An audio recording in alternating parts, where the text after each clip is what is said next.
नमस्कार, आप देख रहे हैं एनबी न्यूज और मैं हूं आपके साथ प्रियव्रत दीक्षित। स्वागत है आपका कौन बनेगा मुख्यमंत्री में।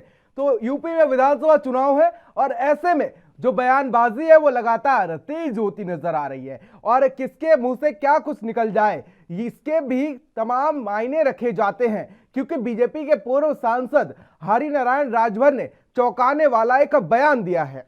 उन्होंने कहा कि यूपी बीजेपी के उपाध्यक्ष और पूर्व आईएएस अफसर अरविंद कुमार शर्मा उत्तर प्रदेश के अगले मुख्यमंत्री हो सकते हैं। तो वहीं एके शर्मा प्रधानमंत्री नरेंद्र मोदी के काफी करीबी माने जाते हैं। हरिनारायण राजभर 2014 में मऊ के घोसी से सांसद थे और उनके बयान का एक वीडियो इस समय तेजी से वायरल हो रहा है, जिसमें एके शर्मा उनके बगल में दिखाई दे रहे हैं और जब राजभर यह ऐलान कर रहे थे तब शर्मा कुछ नहीं बोले और यह वीडियो 4 जनवरी को मऊ में बनाया गया है और वीडियो में हरिनारायण ने कहा कि आने वाले समय में एके शर्मा मुख्यमंत्री हो सकते हैं, वह उन्हें मुख्यमंत्री देखना चाहते हैं।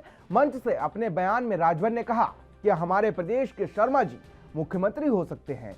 तो वहीं आपको बता दें कि उन्होंने आगे कहा कि मैं इनके लिए काम करूंगा और अपने प्रदेश के लिए काम करूंगा, इनके लिए संकल्प लेता हूं। और एक वीडियो आपको दिखाते हैं और फिर चर्चा की शुरुआत करते हैं। के लिए कार्य करेंगे, जैसे हमारे तिवारी जी ने कहा कि भविष्य में आने वाले वक्त में हमारे प्रदेश के शर्मा जी मुख्यमंत्री हो सकते हैं। इसलिए हम शर्मा जी को मुख्यमंत्री बनाने के लिए अपने बचे खुचे जो हमारा जीवन है, मैं आज संकल्प लेता हूं कि मैं इनके लिए काम करेंगे, अपने प्रदेश के लिए काम करेंगे, इस मऊ जिले की जनता के लिए काम करेंगे। भारतीय जनता से निवेदन करता हूं कि हम उत्तर प्रदेश के मुख्यमंत्री बनाने के लिए शर्मा जी के प्रति हम लोग संकल्पबद्ध हैं। तो उत्तर प्रदेश में जिस तरीके से विधानसभा चुनाव नजदीक आते जा रहे हैं, तो ऐसे में सियासी बयानबाजी जो है उसके जो कयास लगाए जा रहे हैं वो लगातार तेज होते नजर आ रहे हैं, क्योंकि जिस तरीके से एक सीएम का चेहरा अगर यूपी में बीजेपी का माना जाता है तो वो योगी आदित्यनाथ का, और ऐसे में एक प्रधानमंत्री मोदी के करीबी जो पूर्व सांसद है हरिनारायण राजभर, उनका एक बयान ऐसे समय में आता है जब बिल्कुल चुनावी गठजोड़ है वो बिल्कुल तैयार है। और ऐसे में क्या इससे ये मायने लगाए जा सकते हैं कि एके शर्मा का जो नाम उछाला गया है मुख्यमंत्री को लेकर, उसमें कहीं ना कहीं क्या ब्राह्मण वोटों को साधने की कोशिश बीजेपी कर रही है, या इस फंडे से यूपी के ब्राह्मण जो बीजेपी से नाराज है उनको साधने की कोशिश कर रही है? क्योंकि अभी जिस तरीके से हमने देखा था जो मंत्रिमंडल विस्तार हुआ था उसमें काफी ब्राह्मण चेहरे सामने आए थे, चाहे वो हम जितिन प्रसाद की बात कर लें जो कांग्रेस छोड़ के बीजेपी में शामिल हुए थे और उसके बाद उन्हें एमएलसी बनाया गया था और उसके बाद उन्हें मंत्रिमंडल में जगह दी गई थी।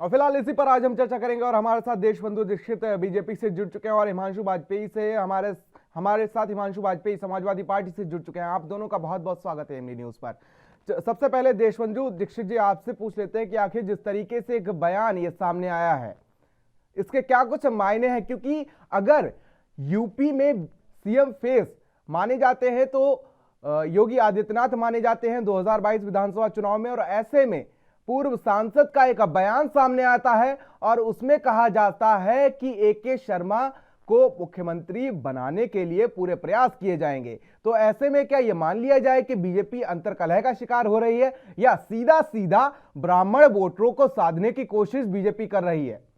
दीक्षित जी।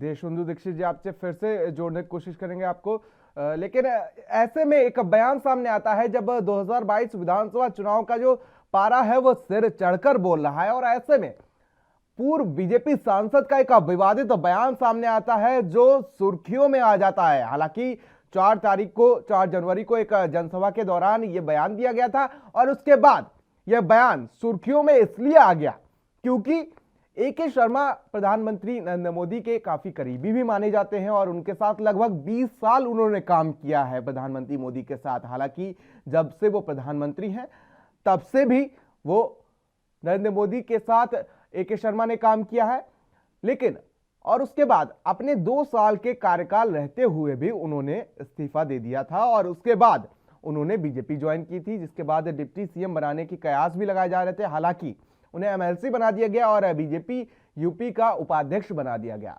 तो वहीं मऊ से सांसद बने थे हरिनारायण राजभर 2014 में। अब उनका एक बयान सामने आया है जिसमें वो कहते हैं कि मैं ए.के. शर्मा को पूरी तरीके से मुख्यमंत्री बनाने के लिए काम करूंगा। और एक बार फिर से हमारे साथ देशबंधु दीक्षित बीजेपी से जुड़ चुके हैं। देशबंधु दीक्षित जी, जिस तरीके से ए.के. शर्मा को अगले मुख्यमंत्री बनाने की हरिनारायण राजभर ने बात कही है, तो ऐसे में क्या यह माना जाता है कि बीजेपी जो है वो अंतर्कलह का सामना कर रही है? क्योंकि जिस तरीके से अगर सीएम पेज 2022 विधानसभा चुनाव को लेकर माना जाता है तो वो मुख्यमंत्री योगी आदित्यनाथ का माना जाता है। तो क्या बीजेपी अंतर्कलह का शिकार हो रही है या इस तरीके से ब्राह्मण वोटों को साधने की कोशिश में एक बार बीजेपी फिर से जुट गई है? आपको मेरी आवाज मिल रही है? जी जी, आपकी आवाज पूरी तरीके से आ रही है देशबंधु दीक्षित जी। आपका प्रियतम जी नाम है ना? प्रियव्रत दीक्षित। प्रियव्रत जी, जैसा कि आपने ये चर्चा छेड़ी, तो ये हमारे पूर्व सांसद हरिनारायण जी का व्यक्तिगत बयान हो सकता है और हमारी पार्टी एक लोकतांत्रिक पार्टी है और आपने देखा हमारे यशस्वी प्रधानमंत्री ने पहले ही और भारतीय जनता पार्टी ने घोषित कर रखा है कि हमारे यशस्वी मुख्यमंत्री श्री योगी आदित्यनाथ के नेतृत्व में चुनाव लड़ा जाएगा। किसी की व्यक्तिगत भावनाओं को मैं टिप्पणी करना खेदजनक मानता हूँ। यह उनकी व्यक्तिगत टिप्पणी हो सकती है, लेकिन पार्टी लाइन हमारी क्लियर है और मुख्यमंत्री और प्रधानमंत्री दोनों की जोड़ी हमारी प्रदेश का निरंतर विकास कर रही है। यह बात पार्टी लाइन है और हम 2022 तक चुनाव मुख्यमंत्री श्री योगी आदित्यनाथ के नेतृत्व में लड़ेंगे और पूर्ण रूप से फिर हम अपनी सरकार 2022 में बनाएंगे। नहीं, हरिनारायण राजभर एक कद्दावर नेता बीजेपी के माने जा सकते हैं क्योंकि 2014 में जब प्रधानमंत्री बने थे नरेंद्र मोदी तो वो सांसद बने थे मऊ के घोसी से और उसके बाद ऐसे समय में उनका बयान सामने आना जब यूपी में विधानसभा चुनाव बिल्कुल पीक पर है और इनको लेकर तैयारियां जोरों पर है और उसके बाद वो कहते हैं कि ए.के. शर्मा को मुख्यमंत्री बनाने की पूरी कोशिश की जाएगी। तो क्या वो योगी आदित्यनाथ को जो मुख्यमंत्री बनाने की यूपी में कोशिश की जा रही है उसमें साथ नहीं देंगे? तो इस तरीके से क्या बीजेपी अंतर्कलह का शिकार नहीं हो रही है? मैं आपकी इस बात से असहमत हूँ कि बीजेपी में कोई अंतर्कलह नहीं है। हमारी पार्टी एक लोकतांत्रिक पार्टी है। आप सब मीडिया बंधुओं को मालूम है कि हमारे यशस्वी मुख्यमंत्री ने जो 4.5 वर्ष में जो विकास के नित नए आयाम स्थापित किए हैं, हम अपने जनता के बीच उन्हीं विकास के कार्यों को लेकर जाएंगे और मुख्यमंत्री योगी आदित्यनाथ के नेतृत्व में पुनः 300 पार करके फिर से उत्तर प्रदेश में योगी आदित्यनाथ के नेतृत्व में नई सरकार का गठन होगा। इस बात में अतिशयोक्ति नहीं है। और आपने जो बात की कद्दावर नेता है वो हमारे श्रेष्ठ है, पूर्व सांसद भी रह चुके हैं घोसी से। यह उनकी व्यक्तिगत टिप्पणी हो सकती है, लेकिन मैं भारतीय जनता पार्टी के प्रवक्ता के नाते आपको ये आश्वस्त कराना चाहता हूँ कि हमारे मुख्यमंत्री के ही नेतृत्व में चुनाव लड़ा जाएगा और यह बात सबसे पहले हम हमारे आदरणीय प्रधानमंत्री जी, राष्ट्रीय अध्यक्ष जेपी नड्डा जी ने और पूरी पार्टी संगठन को ज्ञात है और आपको भी सर्वविदित है। चलिए, हमारे साथ राजनीतिक विश्लेषक के तौर पर शिशिर सिंह जी जुड़ चुके हैं। शिशिर जी, आपका बहुत बहुत स्वागत है इनबी न्यूज पर। शिशिर जी, आपसे हम जानना चाहेंगे कि जिस तरीके से यूपी में विधानसभा चुनाव को लेकर पूरी तरीके से चुनावी विषाद बीत चुकी है, तो ऐसे में एक बयान सामने आता है जिसमें मुख्यमंत्री योगी आदित्यनाथ को नहीं, एक अरविंद कुमार शर्मा जो पूर्व आईपीएस हैं और बीजेपी के उपाध्यक्ष हैं यूपी के, उनको लेकर मुख्यमंत्री बनाने की जो बात है वो कही जाती है। तो ऐसे में क्या ब्राह्मण वोटरों को साधने की कोशिश की जा रही है या बीजेपी जो है वो 2 फाड़ों में बंटती नजर आ रही है? क्योंकि इससे पहले भी उन्हें डिप्टी सीएम बनाने के कई बार कयास किए जा चुके हैं और फिर एमएलसी का उन्हें फिलहाल पद दे दिया गया था। शिशिर जी, जहां तक एके शर्मा की बात हुई, एके शर्मा की जो हेलीकॉप्टर एंट्री हुई है उत्तर प्रदेश में, वो एंट्री इसीलिए हुई थी कि उनको एक महत्वपूर्ण पद दिया जाए। आप जो कह रहे हैं कि उप मुख्यमंत्री का वो भी हो सकता है, वो कयास लगाए भी जा रहे थे, लेकिन आदित्यनाथ योगी माने जाते हैं कि योगी है, हठी है, तो उन्होंने देखा कि हमारे चुनाव में तो हेलीकॉप्टर एंट्री की जा रही है और इस बड़े औहदे के लिए की जा रही है, उनको नागवार गुजरा और उन्होंने उस पद को नहीं लिया। उसमें बहुत उठापटक हुआ क्योंकि एके शर्मा मोदी जी के बड़े करीबी माने जाते हैं और एक कुशल क्या कहते हैं कि सिविल सर्वेंट रहे हैं, लेकिन आने के बाद अब ऐसा बयान, जबकि पूरा का पूरा छाता तैयार है, वोटिंग गिरने वाली है, और उसमें एक ऐसा बयान कि एके शर्मा जी को हम भावी मुख्यमंत्री बनाएंगे, तो ये बीजेपी के लिए सबसे बड़ा डेंट साबित हो सकता है।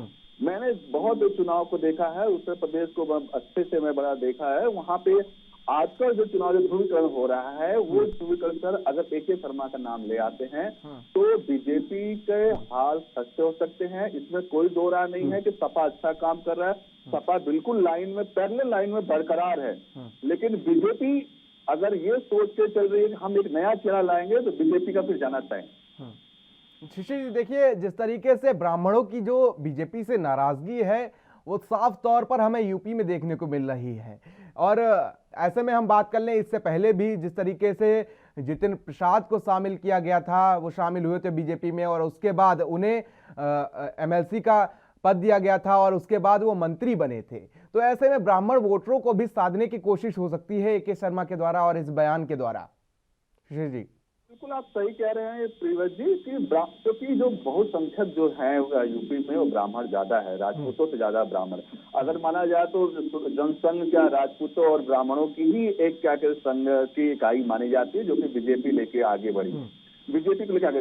लेकिन अगर उत्तर प्रदेश में मुख्यतर बात करें तो उसमें एक ब्राह्मण जो है वो एक अच्छा पारी खेलता है, अगर ब्राह्मण की बात करें। लेकिन ब्राह्मणवाद तो ये लगा कि ब्राह्मणवाद कांग्रेसी है, लेकिन कांग्रेस का अस्तित्व उत्तर प्रदेश से धीरे धीरे खत्म होता हुआ नजर आ रहा है। इस बार प्रियंका गांधी का प्रयोग किया गया नए प्रयोगशाला में, लेकिन वो मजा देखने को नहीं मिल रहा है, वो हुजूम देखने को नहीं मिल रहा है कि प्रियंका गांधी कुछ ऐसा कर सकती है।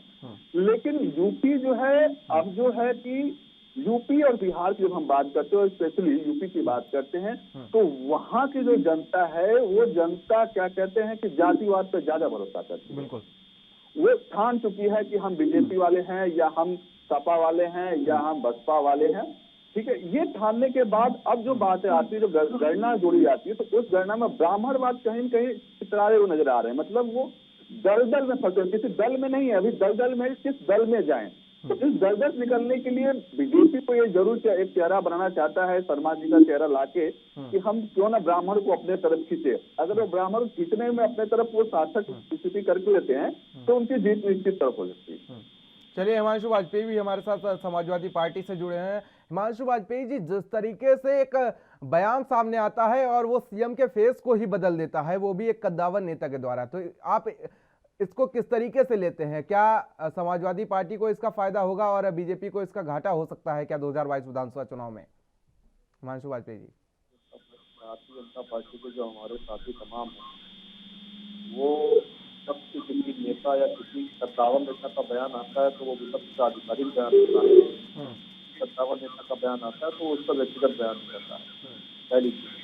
दूसरी चीज, अगर आप 2017 के हम 2017 में चलेंगे तो 2017 में जब भारतीय जनता पार्टी की सरकार बनी तो उस वक्त योगी आदित्यनाथ उसके चेहरे नहीं थे। निश्चित रूप से पूरा पिछड़ा वर्ग ये जानता था कि केशव प्रसाद मौर्य ही इस प्रदेश के मुख्यमंत्री बने, और केशव प्रसाद मौर्य जी बिल्कुल आश्वस्त थे कि मुख्यमंत्री बनना मेरा तय है। लेकिन उसके बाद तमाम तरीके के नाम आगे सामने आते रहे, 3 दिन तक नामों पर चर्चा होती रही। उन नामों में भी योगी आदित्यनाथ के नाम की चर्चा कहीं नहीं थी। अब योगी आदित्यनाथ जी कैसे सीएम बने, अभी हमारे विश्लेषक साहब ने बड़ा हेलीकॉप्टर एंट्री वाली बात करी, तो योगी आदित्यनाथ जी स्वयं उत्तर प्रदेश में हेलीकॉप्टर एंट्री से मुख्यमंत्री बने हैं। उनके कहीं नाम की न चुनाव के पहले चर्चा थी न चुनाव के बाद चर्चा थी। और दूसरी चीज, योगी आदित्यनाथ के विरुद्ध भारतीय जनता पार्टी की सरकार में एक विरोध अंडर करंट के रूप में दौड़ता रहा है पूरे कार्यकाल में। आपने देखा इस बार 100 से अधिक विधायक विधानसभा के अंदर मुख्यमंत्री के विरुद्ध धरने पर बैठे इसी सरकार में। और जहां तक ए.के. शर्मा साहब की बात है, ये भी आप सबके माध्यम से पूरे देश में, पूरे प्रदेश में जाना कि ए.के. शर्मा साहब को किस उद्देश्य से मोदी जी ने दिल्ली से यूपी भेजा था, लेकिन उसमें भी योगी आदित्यनाथ ने बिल्कुल भी मोदी और अमित शाह जी का जो निर्देश था उसको घटा पाते हुए ए.के. शर्मा साहब को सरकार में समायोजित करने से स्पष्ट रूप से इनकार कर दिया। अच्छा, अब योगी जी बेचारे क्या करेंगे? योगी जी पर इतने पहरे हैं। एक तरफ सुनील बंसल अप्रत्यक्ष मुख्यमंत्री के रूप में काम करते हैं, उसके बाद कहीं ए.के. शर्मा भेज दिए जाते हैं, और अब तो साहब इंतहा होगा कि प्रमुख सचिव भी दिल्ली से भेज दिए गए हैं। तो ये इस प्रकार योगी जी पर, इन लोगों को योगी जी के नेतृत्व पर, मुझे नहीं लगता है कि दिल्ली में जो बैठे लोग हैं उनको योगी जी के नेतृत्व पर भरोसा है। इसलिए आप चुनाव में देख रहे हैं, जैसे उत्तर प्रदेश का चुनाव आया, योगी सब चिल्ला रहे थे, लेकिन जैसे उत्तर प्रदेश का चुनाव आया, जैसे चुनावी सभाएं हुई, जैसे चुनावी माहौल तैयार हुआ, योगी जी एक कदम पीछे कर दिए गए और सामने आज आप खुद देख रहे हैं कि कौन खड़ा है।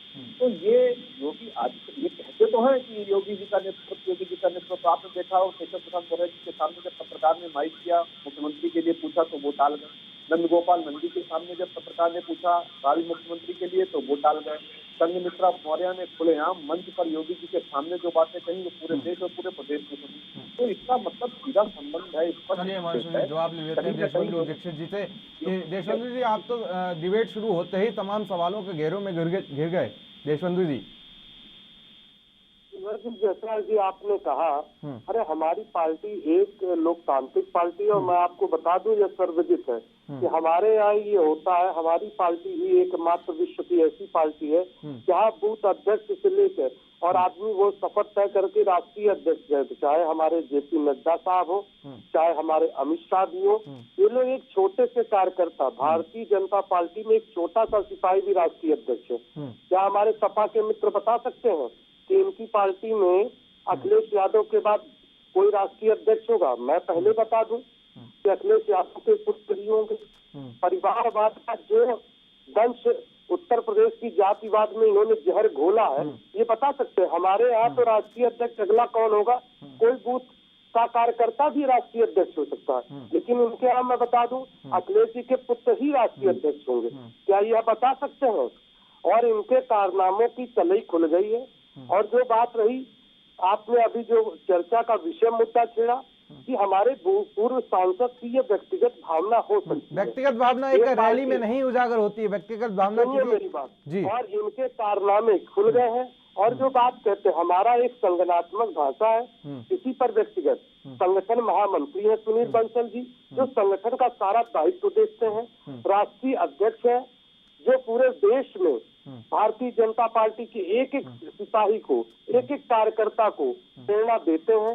मुख्यमंत्री की दौड़ में इनके यहाँ तो 5.5 मुख्यमंत्री रहे इनके शासनकाल में, और उनके काले कारनामे आज जनता देख रही है। और उसका हर्ष रहा कि 2014 में भी जनता जनार्दन का आशीर्वाद हमें मिला, 2017 में भी हम विजयी हुए, 2019 में हुए, और आप देखिएगा 2022 में भी जनता इनको मुंह तोड़ जवाब देगी और हम फिर से मुख्यमंत्री योगी आदित्यनाथ के नेतृत्व में पुनः सरकार बनाएंगे। चलिए, ये तो फिलहाल देखने वाली बात होगी कि 2022 में आखिर किसकी सरकार बनती है। लेकिन अभी तो कहीं ना कहीं आप ये जो बयान सामने आया है उसको लेकर तो घिरते नजर आ रहे हैं। शिशिर जी, किस तरीके से आप इसको देख रहे हैं कि बिल्कुल सियासी बिसात बिछ चुकी है, कोई कोर कसर नहीं छोड़ी जा रही है? तो क्या ए.के. शर्मा कहीं ना कहीं नाराज नजर आ रहे थे, क्योंकि उनको जिस तरीके से डिप्टी सीएम बनाने की बात कही गई थी, मंत्री बनाने की बात कही गई थी, और लेकिन एमएलसी पर ही उन्हें छोड़ दिया गया। तो क्या ऐसे में कहीं ना कहीं वो नाराज नजर आ रहे हैं जो अब उनको मनाने की कोशिश की जा रही है? शिशिर जी, मैं आपको बताना चाहता हूँ कि ए.के. शर्मा जी हमारे आदरणीय हैं, और भारतीय जनता पार्टी के प्रदेश उपाध्यक्ष जी, आपको मौका दिया जाएगा। अभी फिलहाल पूरी जो सियासी गठजोड़ है वो समझ लेते हैं। शिशिर जी, हाँ, तो मैं ये कहना चाहता हूँ कि सपा के प्रवक्ता को बताना चाहता हूँ कि सबसे पहले जिन्होंने बात की कि योगी हेलीकॉप्टर लगेंगे, योगी तो पहले से बीजेपी जुड़े थे, सांसद थे वो गोरखपुर से। उनका तो एक सांसद का कद एक एमएलए के कद से ज्यादा होता है, विधायक के कद से ज्यादा होता है। और वो तो मूल रूप से बीजेपी के हिस्सा थे और वो यूपी उत्तर प्रदेश को रिप्रेजेंट करते थे। उनकी कोई हेलीकॉप्टर एंट्री नहीं हुई, तो वो तो उनको जो सीएम बनाया गया वो तो ठीक है, क्योंकि वो बीजेपी के सदस्य, माननीय सदस्य, संसद सदस्य, वो उत्तर प्रदेश में आए, उनको बागडोर दी गई। कौन लाइन में था, कौन लाइन में नहीं था, किसको बनाना है, किसको नहीं बनाना है, ये पार्टी अध्यक्ष और पार्टी के सारे क्या कहते हैं नेता उस पर डिसाइड करते हैं, गवर्निंग में क्या कहते हैं कमेटी डिसाइड करती है, वो बात अलग है। अब जो बात है बिसात पूरी बीत चुकी है, सपा पूरा तैयार है, बीजेपी पूरा तैयार है, कांग्रेस भी पूरे का पूरा अपने एफर्ट डाल रहे हैं। मुख्य लड़ाई जो है सपा और बीजेपी के बीच में, ये दुनिया जानती है, और कुछ नहीं, तीसरी पार्टी कोई है नहीं। सपा के पास छोटी छोटी पार्टियां इस बार ज्यादा है, जो इससे पूर्व की पिछली बार में वो बीजेपी के पास थी, लेकिन सपा उस चीज को लेके अगर बिल्कुल ये छाती चौड़े करने की कोशिश कर दी कि हम इससे क्या हम चुनाव जीत रहे हैं, तो ये उनकी भूल है। अब ए.के. शर्मा की जो नई चाल चली गई है, ये बिल्कुल सच है कि ये जो ए.के. शर्मा की जो नई चाल चली गई पंडितों को या ब्राह्मणों को रिझाने के लिए की गई है, लेकिन ये पूर्ण रूप से साफ है, बिल्कुल पिक्चर साफ है कि अगले जो देश के जो मुख्यमंत्री होंगे ये योगी, क्योंकि उत्तर प्रदेश में युवा जो है अभी भी योगी को ही पसंद करता है। ए.के. शर्मा का अगर नाम का पूरा नाम पूछेंगे, का पूरा नाम अभी उत्तर प्रदेश के लोगों को नहीं पता है। एक वो सिविल सर्वेंट रह चुके हैं, अच्छी बात है, मोदी सिंह की नजदीकियां रही होंगी, क्योंकि वो उन्होंने गुजरात कैडर के वो अधिकारी रह चुके हैं, तो हो सकता है वो ज्यादा नजदीकियां रही होंगी। लेकिन जब बात करते हैं कि चुनाव में, तो चुनाव जो है वो ए.के. शर्मा के बयान अगर ये दिया गया है मंच से, तो ये बयान बहुत गलत दिया गया है। इससे क्या हो सकता है कि पोलराइजेशन ना होके पार्टी पे डेंट लगेगा। पोलराइजेशन करने के लिए आप एक हिंदू मुस्लिम जैसे चीजों को आप करते हैं, एक विशेष मुद्दा को लेकर कर सकते हैं, लेकिन आप इस चीज में करने की कोशिश करेंगे तो आपको डेंट ज्यादा लगने की जरूरत है। तो अब बीजेपी के लिए यही अच्छा होगा कि पूरे के पूरा चुनाव योगी के छाता के अंदर खेला जाए, चुनाव किया जाए, तभी वो चुनाव सही ढंग से लड़ा जा सकता है। अगर इस बीच में किसी और का नाम फूंका जाएगा तो ये ध्यान रखें कि जो घर फूके आप ना चले हमारे साथ, फिर यही हो जाएगा बीजेपी के साथ। तो बीजेपी के पास एक नाम है, मजबूत नाम है, योगी है, दूसरा केंद्र से उनके पास मोदी, उससे चुनाव लड़े तो उनके लिए वो फायदेमंद होगा। लेकिन ये ए.के. शर्मा का नाम जोड़ना, इनको पद की अभी से घोषणा कर देना मुख्यमंत्री पद से, ऐसा कुछ नहीं है। आप जाके, आप रिपोर्टर हैं, आप इतने बड़े जर्नलिस्ट हैं, आप जगह जगह जाके पता कर लीजिए कि ए.के. शर्मा कौन है, कहाँ से आए, किसी को नहीं पता है, तो उनके नाम पर वोट नहीं मिलने वाला। अगर हम किसी क्या कहते हैं कि व्यक्ति विशेष से वोट मांगने तब बात हम करते हैं, पार्टी विशेष की बात ही नहीं। उत्तर प्रदेश में पार्टी विशेष की कोई बात नहीं है। उत्तर प्रदेश में जो व्यक्ति विशेष की बात चली, अभी जितने भी इधर चुनाव हुए हैं, चाहे केंद्र के हुए हैं चाहे राज्य के हुए, एक व्यक्ति विशेष के नाम पे वो चुनाव लड़ा गया है और उसी के नाम पे लोगों को वोट मिला हुआ है। अगर व्यक्ति विशेष में किसी और का नाम ये ऐड करते हैं यूपी में और बीजेपी वाले खास तौर से, तो वाकई कि उनको बहुत बड़ा डेंट लगेगा और चुनाव में उनको हो सकता है कि मात मिले। चलिए शिशिर जी, हमारे साथ देशबंधु दीक्षित जी जुड़े हुए हैं, उनसे पूछ लेते हैं कि अगर ए.के. शर्मा इतना ही महत्व रखते हैं यूपी के विधानसभा चुनाव में, तो आखिर अभी तक किसी भी रैली में उन्होंने मंच साझा क्यों नहीं किया मुख्यमंत्री के साथ, या प्रधानमंत्री ने इतनी रैलियां की हैं यूपी में और उसके बाद एकदम से उनका नाम कूद पड़ता है मुख्यमंत्री के लिए, चाहे वो पूर्व सांसद के द्वारा हो या किसी भी नेता के द्वारा हो। तो ऐसे में क्या कुछ सियासी कयास लगाए जा रहे हैं? क्या सच में ऐसा कुछ होने वाला है कि अब योगी जी का पत्ता साफ होने वाला है और ए.के. शर्मा मुख्यमंत्री बनने वाले हैं? नहीं प्रियव्रत जी, देखिए मैं आपकी इस बात का विरोध करता हूँ जी, ऐसी कोई बात नहीं है। ए.के. शर्मा हमारे आप सब सर्वजित है, एक प्रशासनिक अधिकारी रहे। गुजरात मॉडल में जब से हमारे यशस्वी प्रधानमंत्री जी मुख्यमंत्री रहे, 13 वर्षों तक उन्होंने वहाँ के विकास कार्यों में उनका सतत योगदान रहा।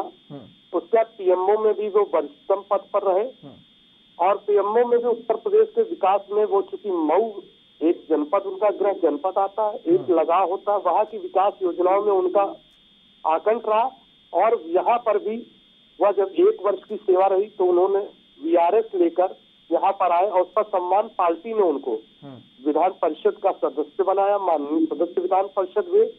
उसके बाद भी संगठनात्मक रुचि रखने के लिए उनको प्रदेश उपाध्यक्ष का दायित्व दिया गया और पूर्वी उत्तर प्रदेश का वो प्रभारी बनाया गया और विकास की योजनाओं में वो मुख्यमंत्री के साथ कंधे से कंधा मिलाकर चल रहे हैं और हमारे विपक्षियों के पास अब कोई मुद्दा बचा नहीं है। आपने देखा होगा इससे पहले भी 2 युवाओं की सरकार चल रही थी, बुआ बबुआ की, उसका क्या हश्र हुआ।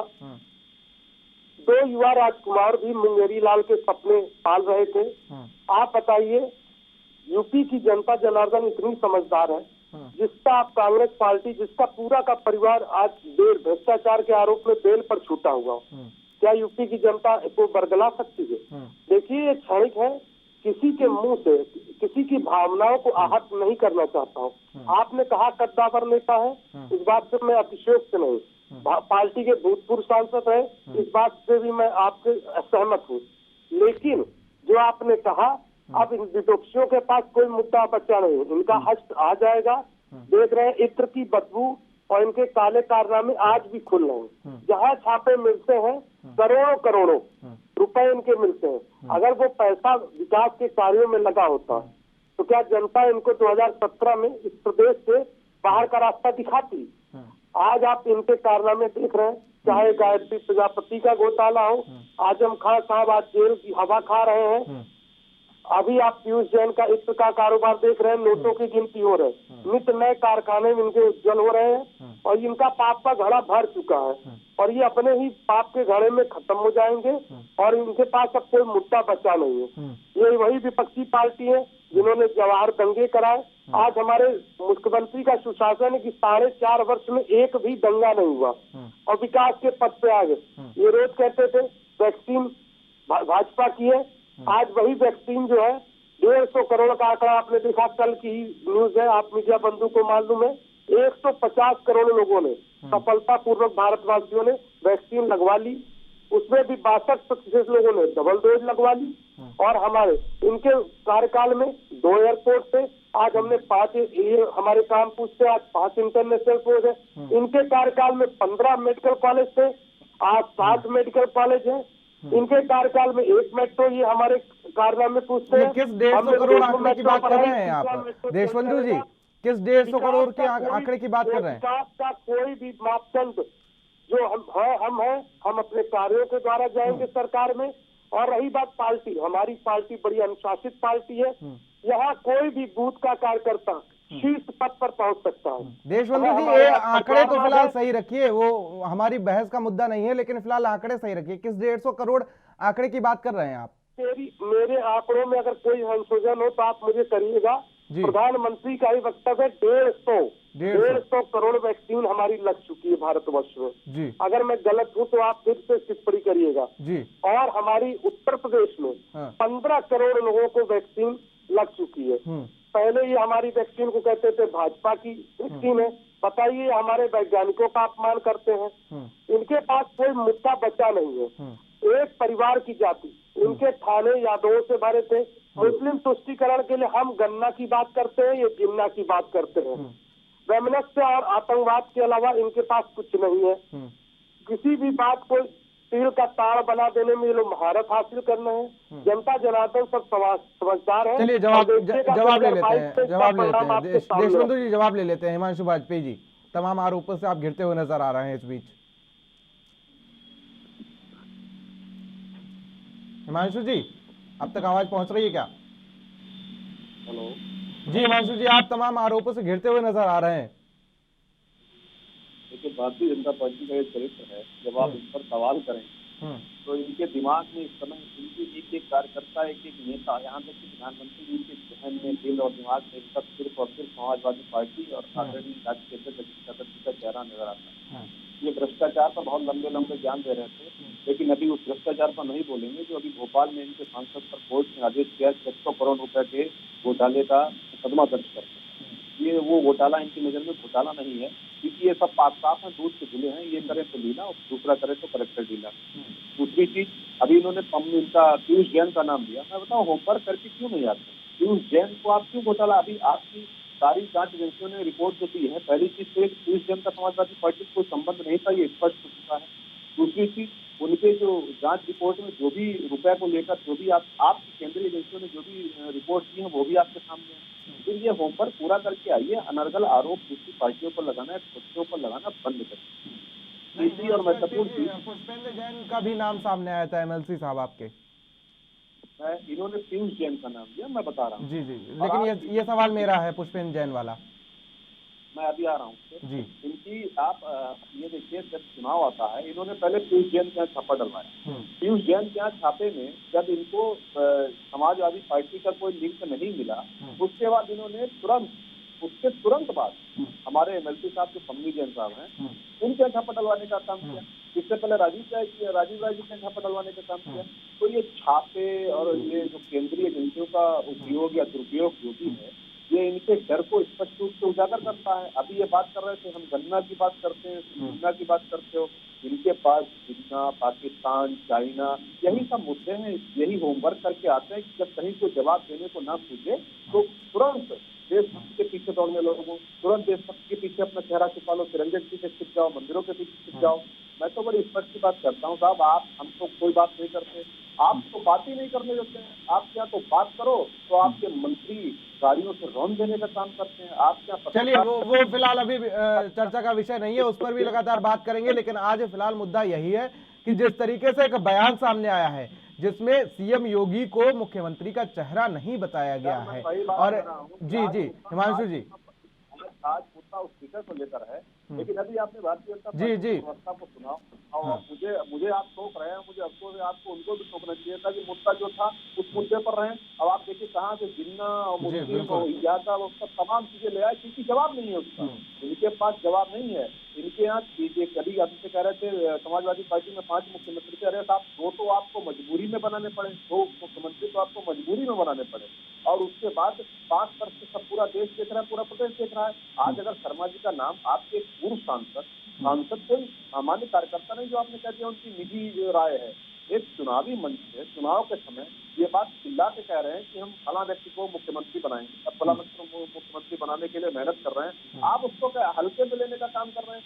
ये इनकी गलती नहीं है। AK शर्मा साहब क्या है, हल्के में ले लो। जो भी व्यक्ति योगी जी के खिलाफ खड़ा हो या योगी जी के संपर्क खड़ा हो, उसको हल्के में लो, उसको निपटाने का काम करने लगो, यही इनकी रूपरेखा है। ब्राह्मण आयातित करेंगे, जितिन प्रसाद की कांग्रेस से ले लेंगे, उनको मंत्री बना देंगे, लेकिन लक्ष्मीकांत वाजपेयी जी बेचारे पूरा जीवन जिन्होंने भारतीय जनता पार्टी में जलाया, उनकी तरफ कोई दृष्टि नहीं करेगा, उनकी तरफ कोई नहीं देखेगा। हिमांशु वाजपेयी जी, शिशिर जी से जान लेते हैं कि आखिर जो एक बयान जो ये सामने आया है, ऐसे तमाम हरिनारायण राजभर होंगे जो मुख्यमंत्री अपने अपने तय कर चुके होंगे। चाहे अगर हरिनारायण की बात कर लें तो उन्होंने AK शर्मा की बात कही, और तमाम ऐसे हरिनारायण होंगे बीजेपी में जो अपने अपने मुख्यमंत्रियों के चेहरे, अपने अपने चहेतों को मुख्यमंत्री बनाना चाहते हों। क्योंकि 2017 में जब बीजेपी सत्ता में आई थी तो तमाम लोगों के नाम सामने आ रहे थे, चाहे हम दिनेश शर्मा की बात कर लें या केशव प्रसाद मौर्य की बात कर लें या सुरेश खन्ना की बात कर लें, तो ऐसे तमाम नाम सामने आ रहे थे। तो अब अगर 2022 में सरकार बनती है बीजेपी की, तो ऐसे कई नाम क्या सामने आएंगे या सीधे मुख्यमंत्री को उठा के कुर्सी बिठा दिया जाएगा मुख्यमंत्री? देखिए, आपको मैं निश्चित तौर पे बता दूं कि उत्तर प्रदेश में जो अगला जो मुख्यमंत्री अगर बीजेपी सरकार आती है तो योगी आदित्यनाथ हमें, उसमें किंतु परंतु वाली कोई बात ही नहीं है। ये बिल्कुल मैं आपको सटीक बता दूं। आपके ये हो सकते हैं कि जो उप मुख्यमंत्री है उनके चेहरे जरूर बदल सकते हैं, उनके मुखौटे बदल सकते हैं, लेकिन जो मुख्यमंत्री का जो चेहरा है वो नहीं बदलेगा। उप मुख्यमंत्री के चेहरे में जरूर बदलाव होगा, ये आप जरूर देखने को आपको मिलेगा। हो सकता है कुछ और जो इसमें मिनिस्ट्री जोड़ दी जाए और क्या कहते हैं मंत्रालय जोड़ दिए जाएंगे औरों को खुश करने के लिए, लेकिन मुख्य रूप से चेहरा योगी आदित्यनाथ का ही है और उसी के ही चेहरे पे उत्तर प्रदेश का चुनाव लड़ा जाएगा। ये जितने छोटे छोटे पार्टी के जो नेता अध्यक्ष हैं, जो पार्टी अध्यक्ष हैं, ये अपने अगर जितने भी अपने नेता लाएंगे जो कि सीएम के लिए उसको सुयोग्य बताएंगे या योग्य बताएंगे, इससे मैं बता दूं कि बीजेपी को हानि है। दिनों दिन इससे बीजेपी की गिरावट आएगी। बिल्कुल सर पे आ खड़ी है चुनाव उत्तर प्रदेश की। इसमें सबसे अच्छी बात है कि बीजेपी अपने में ताल में सही बैठा है, अपनी सारी बातों को बिल्कुल एक स्ट्रीमलाइन कर ले, अपना फोकस स्ट्रीम कर ले। अगर थोड़ा भी फोकस से डीफोकस होगा तो चुनाव पे बहुत उसकी खामियाजा भुगतना पड़ जाएगा। ये आपको ध्यान रखना पड़ेगा, बीजेपी के सामने सपा बिल्कुल मुस्तैद रूप से तैयार है। बिल्कुल, मैं राजनीतिक विशेषज्ञ होने के नाते में बता दूं, सपा बिल्कुल हाथ पैर शस्त्र शास्त्र सबसे तैयार पड़ा हुआ है। तो आप इस गलफत में मत रहिए कि आपको क्या कहते हैं बहुत मजबूत स्थिति में है। आपके साथ जितने छोटे आपके पार्टी थे वो आपके पार्टी टूट के जा चुके हैं। कहते हैं संघीय शक्ति, तो संघीय शक्ति का प्रतीक इस समय सपा बन चुका है। आप इतने भी बुरी स्थिति में नहीं है। अभी आप 20 है और सपा 19 है, और अपने आप को 20 से 21 अगर आपको शुभ अंक में जाना है तो आपको अपने मंत्रियों को खुश रखना पड़ेगा। जो छोटी छोटी पार्टी से जो आपने संगठन किया हुआ है, जोड़ा हुआ है, उनको भी जवान पे अभी लगाम देने की जरूरत है कि ठीक है वो अपने पार्टी के वो क्या कहते हैं अध्यक्ष हैं, लेकिन अगर मंच से खुलेआम कहते हैं कि अगर हम आते हैं तो हमारा मुख्यमंत्री का चेहरा ये होगा, तो इससे उत्तर प्रदेश में बीजेपी को बहुत हानि होगी। बीजेपी अभी जितनी चुनाव कर रही है वो दो ही चेहरे पे चुनाव कर रही है। अगर केंद्र में कर रही तो मोदी के नाम पे कर रही, और उत्तर प्रदेश विशेष तौर पे योगी के नाम पे ही आप क्या कहते हैं कि चुनाव लड़ा जाएगा तो भी बेहतर होगा, उन्हीं के नाम पे ही चुनाव लड़ा जाएगा। लेकिन अगर छोटे छोटे संगठन के नेता को उनको समझाना पड़ेगा, उनमें समरसता बनानी पड़ेगी, सबको जोड़ के चलना पड़ेगा। आगे आप कैसे मंत्रालय के विस्तार करते हो जीतने की बात है। अभी आप ये ध्यान रख ले कि आपका मुख्य नेता कौन है। तो मुख्य नेता के तौर पे अगर आप योगी को लेकर चलते हैं तो उनकी जीत में कुछ सुनिश्चितता देखी जा सकती है। अगर उनका सब्स्टिट्यूट या अगर कोई विकल्प ढूंढा जाता है तो विकल्प को बीजेपी का सपा तैयार खड़ा पड़ा। बिल्कुल देशबंधु जी, हमारे राजनीतिक विश्लेषक ने बताया, देखिए उनकी टिप्पणी से आप इनकार नहीं कर सकते कि हम 20 हैं। और रही बात हमारे यहाँ, उन्होंने जो कहा कोई अंतर कला और कोई विवाद प्रतिवाद है ही नहीं। हमारे यहाँ एक से एक योग्य है और पार्टी के कर्मठ देता है। किसको क्या प्रभार दिया जाएगा, किसको कौन सा मंत्रालय दिया जाएगा या उप मुख्यमंत्री हरिनारायण को भी क्या आप उन्हीं कर्मठ नेताओं में गिनते हैं क्या? हरिनारायण जो बयान दे रहे हैं इस तरीके का। प्रियव्रत जी मुझे 1 मिनट दीजिए। यह मुख्यमंत्री का विशेषाधिकार है। इस बात से प्रियव्रत जी आप भी इनकार नहीं कर सकते। हमारे मुख्यमंत्री के नेतृत्व में ही चुनाव लड़ा जाएगा और हम विजेता बनेंगे। इससे पहले भी इनके आप कुछ और कहते हैं, आपके नेताजी कुछ और कहते हैं, पूर्व सांसद हैं और कर्मठ नेताओं की जो बात कर रहे थे वो भी कर्मठ नेताओं में आते हैं क्या? मेरा सवाल बस इतना छोटा सा है। इनके असफल प्रयोगों को आपने देखा तो क्या निष्कासित कर देना चाहिए उन्हें बीजेपी से, जब आपकी राय ही एक नहीं है? इसके पहले भी इन्होंने युवा राजकुमारों का गठबंधन किया और हमारी पार्टी आज जो आप इन्होंने राजनीतिक विश्लेषण में कहा संगीता से, हमारी पार्टी देखिए अनुप्रिया पटेल जी अपना दल आज भी हमारे साथ जुड़ी है और इनका गठबंधन देखिए रालोद से, जिसका कोई जनाधार नहीं। आप देखा होगा पिछली बार 0 पे ही अटके हैं। अरे और कहां से कहां मुद्दा ले जा रहे हैं? इन्होंने एक टिप्पणी की प्रश्न का उत्तर ले रहे, राजभर छोड़ के राजभर हमारे यहाँ आए, कोई जनाधार नहीं था। वो हमारी विचारधारा देखिए, राजनीतिक में किसी को भी व्यक्तिगत टिप्पणी करने का अधिकार। व्यक्तिगत टिप्पणी कैसे हो सकती है? जनसभा को संबोधित करते हुए वो टिप्पणी कर रहे थे। जनसभा तो व्यक्तिगत नहीं होती है। प्रियव्रत जी किसी की भावनाओं को देखिए, ये लोग भी तो, इन्होंने भी तो टिप्पणी की सपने में आते हैं। मथुरा में ये क्या नाम है जवाहर कांड करा देते हैं और बताते हैं सरकार हमारी। तो स्वप्न देखना, दिवा स्वप्न देखना, उस पर टिप्पणी करना, उस पर मैं टिप्पणी करना बहुत तो विशेष। ये सीधा सा जो सवाल उठता है वो मुख्यमंत्री योगी आदित्यनाथ पर उठता है। ये बात आप लोग क्यों नहीं समझते कि आखिर वो सीधा विकल्प तैयार कर रहे हैं मुख्यमंत्री योगी आदित्यनाथ का कि अगर मुख्यमंत्री बनेगा कोई तो वो ए.के. शर्मा जी होंगे। तो क्या ऐसे में हरिनारायण जो हैं उनको एक कर्मठ नेता नहीं समझते आप? उनकी कोई वैल्यू नहीं है बीजेपी में? और अगर वो मुख्यमंत्री के खिलाफ कोई ऐसा बयान देते हैं तो क्या उन्हें निष्कासित किया जाए क्या?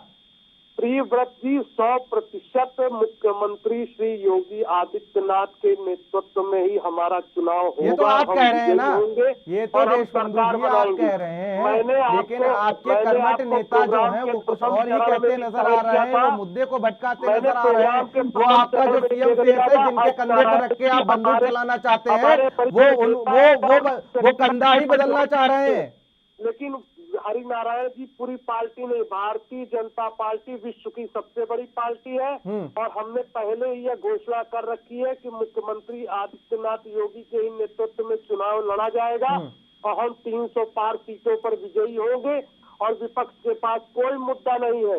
इनके झूठे फरेबों इनके झूठे आप कहाँ से कहाँ बहस का मुद्दा लिए जा रहे हैं, मुझे तो ये नहीं समझ में आता। आप तमाम घूम फिर के हम मुद्दा चलिए देशबंधु जी, टिप्पणी है या पार्टी की लाइन नहीं है जी। हमारे अगले मुख्यमंत्री योगी आदित्यनाथ ही होंगे। चलिए मैं जरा इस डिबेट को जो है वो खूंटे से बांध देता हूं, मैं बता देता हूं कि मुद्दा क्या है। मुद्दा यह है कि जो हरिनारायण राजभर हैं, उन्होंने एक बयान दिया था कि AK शर्मा जो हैं वो मुख्यमंत्री होंगे। तो इस बयान की क्या कुछ सार्थकता है? क्या कुछ 2022 विधानसभा चुनाव होने के बाद इसके कयास नजर आते हैं कि अगर आपकी सरकार बनती है तो क्या फिर से दो फाड़ देखने को मिल सकते हैं, या उन्हें डिप्टी CM बना दिया जाएगा, या उससे तसल्ली होगी तो नहीं होगी उन्हें, तो फिर वो मुख्यमंत्री की रेस में आगे हो सकते हैं? क्योंकि बीजेपी का एक फंडा रहता है कि जब तक चुनाव नहीं हो जाते तब तक वो CM फेज नहीं डिक्लेयर करते हैं। प्रियव्रत जी, हमारा फेज भी डिक्लेयर है, हमारी जो है सिद्धांत और हमारी जो है सहमति भी डिक्लेयर है। आपने देखा ये घोषित हो चुका है कि मुख्यमंत्री योगी आदित्यनाथ के ही नेतृत्व में उत्तर प्रदेश का चुनाव लड़ा जाएगा। और रही बात, मैंने आपने कहा मंत्रालय या मुख्यमंत्री या अंतर कलर की बात, तो यह बात स्पष्ट कर दूं, यह चुनाव जीतने के बाद विधानसभा में जो विधायक चुने जाते हैं ये उनका विशेषाधिकार है, वो अपना नेता चुनते हैं, वही मुख्यमंत्री बनता है। और रही बात मुख्यमंत्री के चेहरे के रूप में, तो हमने दे दिया। विपक्ष में क्या इनके परिवार के बाद कोई ऐसा व्यक्ति है जो मुख्यमंत्री का चेहरा बना सकते हैं? चलिए हिमांशु वाजपेयी जी से पूछ लेते हैं। हिमांशु वाजपेयी जी, क्या जवाब है आपके पास बीजेपी के सवालों का? मुख्यमंत्री पहले से ही जन्म से ही चलिए हिमांशु वाजपेयी जी, जवाब है क्या आपके पास बीजेपी के सवालों का? लेकिन हमने 2022 का चेहरा अरे दीक्षित जी पूछ लेते हैं। हिमांशु वाजपेयी जी, ऐसा है भारतीय जनता पार्टी के लोग, आप इससे जब इसके प्रतिबिंब खड़ा करेंगे इनके किसी क्रियाकलाप पर या इनकी कार्यशैली पर, तो ये वो है कि साहब हमारी मिठाई अच्छी नहीं है, कोई बात नहीं, लेकिन हमारी मिठाई इसके खरीद लीजिए कि हमारी मिठाई पड़ोसी से अच्छी है।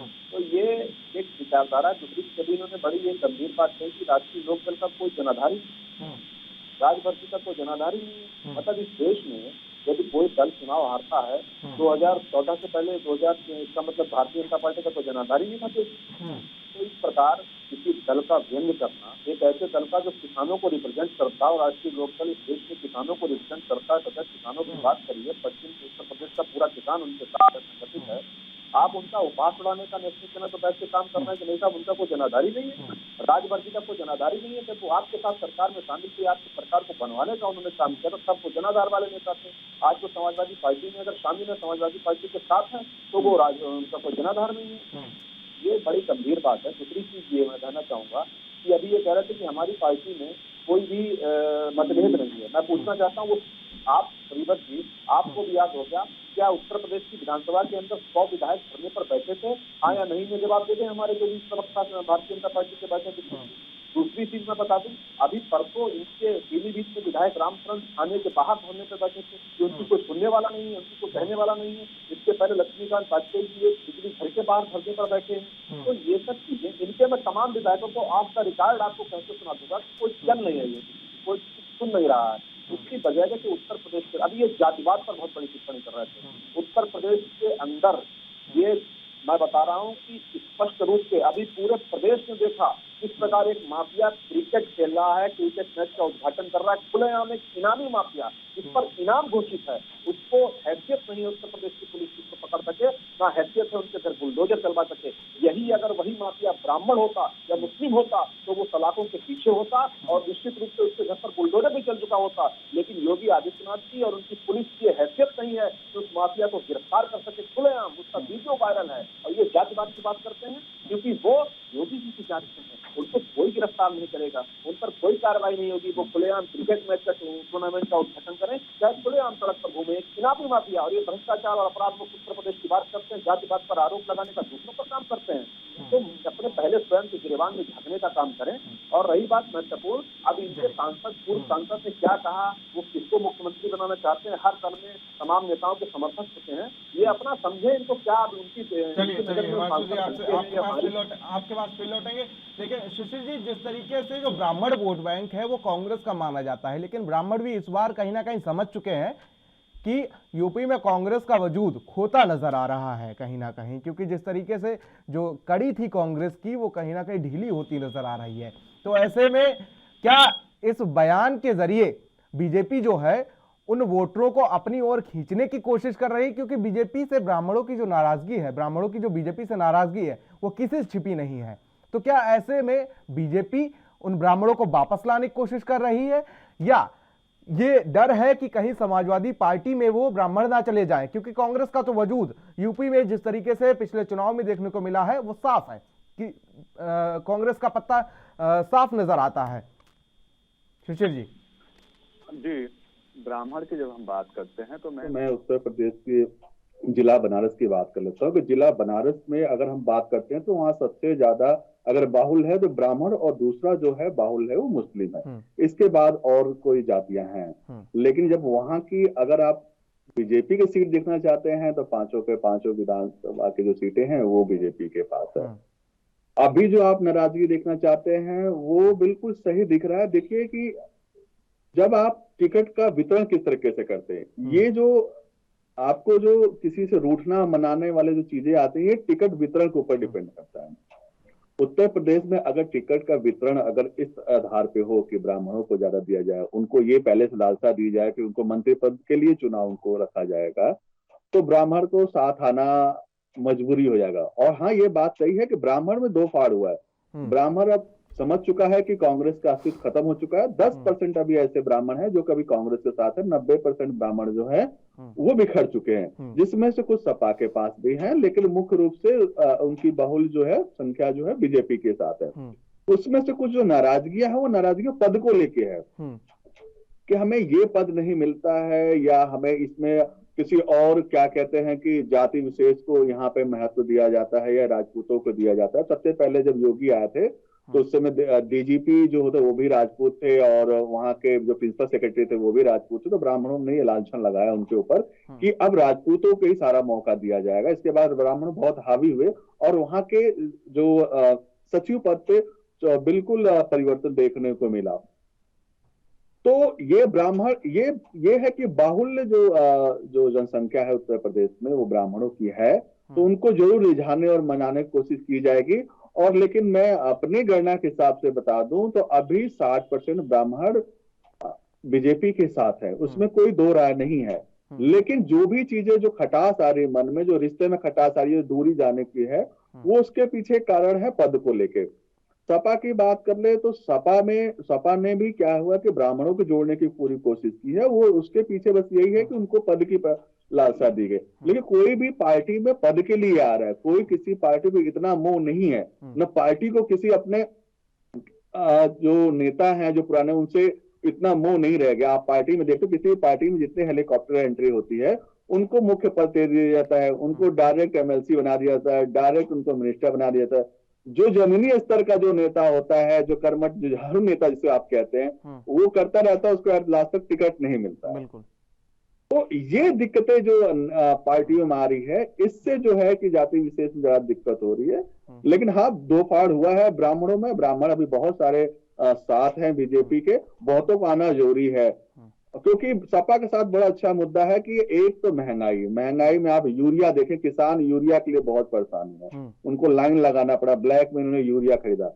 उनकी खेती तैयार हुई तो जानवर जो है, मवेशी है, वो चर गए, उस पर अभी उत्तर प्रदेश कोई लगाम नहीं है। ऊपर से जो इसेंशियल चीज जो था, जो सरसों का तेल था, उसको उस लिस्ट से बाहर निकाल के बाजारीकरण में डाल दिया गया, जिसकी निकलते ही उसकी कीमत 2 गुना हो गई। आप एक किसान को क्या चाहिए? यूरिया चाहिए, खेती लहलाती हो तो वो कटनी चाहिए ताकि वो उससे बेच सके। अभी क्या हुआ कि वो खेती तैयार नहीं हुई, जानवर उसको चर गए। दूसरी चीज कि अभी भी मंडियों में उनके धान तौले नहीं गए हुए, ऐसे रखे गए हैं। मैं आपको बता दूं कि इसलिए अभी किसान इंतजार कर रहा, मैं ये बता दूं आपको, किसान इंतजार कर रहा है कि उनके धान तौल जाए, उनके जो मूल जो अधिकार है, जो मूल उसका जो पैसा वो मिल जाए।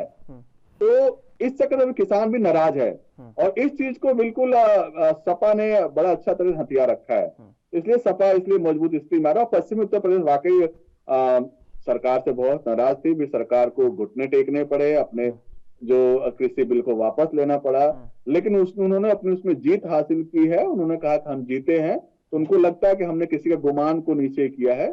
तो ये चीजें हैं। तो ब्राह्मण जो है ऐसा नहीं कि पूरा कि नाराज है, लेकिन दो फाड़ जरूर है। चलिए हिमांशु वाजपेयी से जवाब ले लेते हैं इस पर। हिमांशु वाजपेयी जी, जिस तरीके से ब्राह्मणों की साधने की कोशिश की जा रही है और AK शर्मा का नाम उछाला जा रहा है, इससे क्या कुछ फायदे होंगे बीजेपी को और आपको क्या कुछ नुकसान का सामना करना पड़ सकता है? हिमांशु वाजपेयी जी।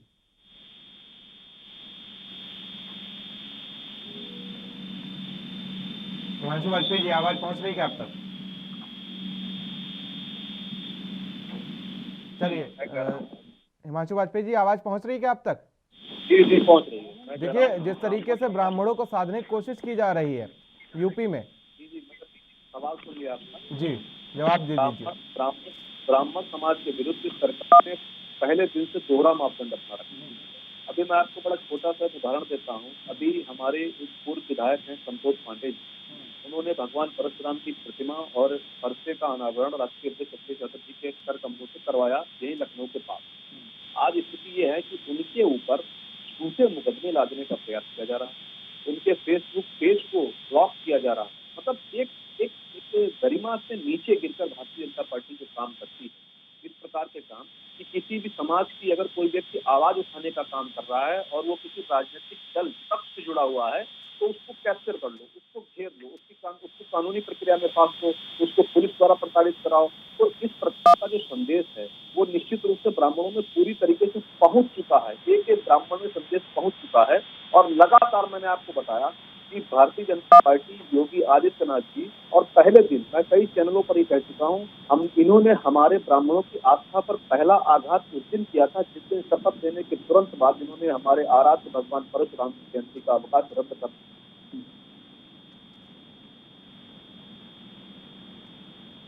आवाज पहुंच रही क्या आप तक? हिमांशु जी, आपसे जुड़ने की कोशिश की जाएगी, लेकिन देशबंधु जी, जिस तरीके से तमाम आरोपों से आप घिरते हुए नजर आ रहे हैं, क्या कुछ इसको लेकर कहना है आपका? जवाब दे दीजिए। श्रीवत जी, जैसा कि इन्होंने, पहले मैं टिप्पणी करना चाहूँ, इन्होंने कहा आस्था का, तो हमारी आस्था शुरू से ही स्पष्ट है। ये वही पार्टी है जो हमसे रोज पूछते थे कि मंदिर कब बनाएंगे, डेट नहीं बताएंगे। आज देखिए हमारे यशस्वी प्रधानमंत्री के नेतृत्व में मंदिर का निर्माण हो रहा है और देखिएगा आप, मीडिया बंधु भी आएंगे, एक भव्य विशालतम मंदिर बनकर तैयार होगा। और रही बात काशी कॉरिडोर की, तो आपने देखा वह भी काशी कॉरिडोर भी आज बनकर तैयार है। आज विश्व में वह एक सुंदरतम इमारतों में से एक है। बाबा महादेव का आशीर्वाद रहा। और रही बात विभिन्न मुद्दों की, देखिए जातिवाद, वैमनस्यता, परिवारवाद से अब हमारा प्रदेश बहुत ऊपर उठ गया है। मैंने आपको अगर ऊपर उठ गया है तो ब्राह्मण सम्मेलन करने की क्या जरूरत थी?